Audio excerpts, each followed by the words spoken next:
Let's keep it rolling here. This duo is going to defeat the U.S. Express, which is Wyndham and Rotundo, at WrestleMania 1 to win the tag titles. They lose them back a few months later in June. And around this time, Sheik appears in the music video, Goonies Are Good Enough. It's Cyndi Lauper's, and it's part of the Rock and Wrestling connection. And the Iron Sheik character is not just in this music video, it's also regularly seen in cartoon form. Hulk Hogan's Rock and Wrestling, and he's voiced by a different American actor there. But this is a hot time to be in the business. This is before you're there.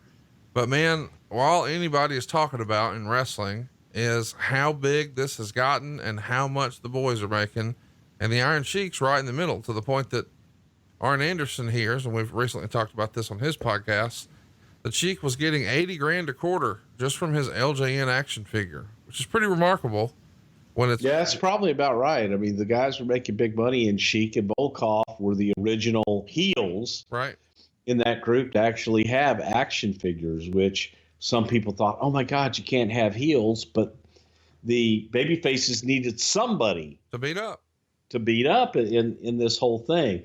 And I always have to laugh, and forgive me if I've told the story on the podcast before, but I remember sitting in a booking meeting with Bill Watts and Ernie Ladd in Bixby, Oklahoma. And we're in Bill's office down at the end of the table. And it was during a time that Bill was still just trying to replace, recreate, whatever he was trying to do since he had lost the Junkyard Dog. And Ernie was chastising Bill and telling him, Bill, you can't recreate something. You can't recreate something, the magic that JYD had. You got to come up with something new. You look at what Vince McMahon in New York are doing right now. Vince McMahon is a genius. I'm telling you, Bill, he's a genius. Look at what he's got. He got Volkov, and he got the Iron Sheik. You know why they work? Bill? Because they're real. They're real. People know that they're real. It's a real thing. And he's got the foreign tears. Vince McMahon is a genius. I know. He fired my ass. The man is a genius. And in this whole tirade, I just start laughing because all I can hear out of the whole thing is Vince McMahon is a genius because he fired Ernie Ladd's ass. Tremendous.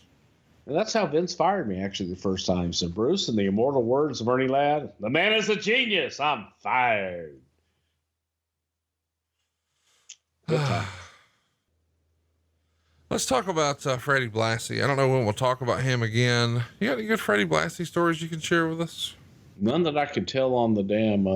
I've told the tanning bed one. Yes. Where he got stuck. And going back to, I got many compliments from people who tried the Randy Savage tips that I gave on tanning. Those originally came from Freddie Blassie, folks. Keeping your fingers spread and getting your arms up and all that good stuff. You ain't gonna keep your arms up. Goddamn right, cocksucker. All that goes back to Freddie Blassie, the tannest man in the building.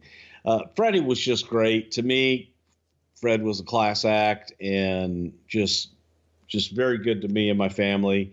And I could sit and listen to Fred Blassie stories all day long. But as far as a human being and a person and a talent, Fred Blassie, there will never be another. He was top notch.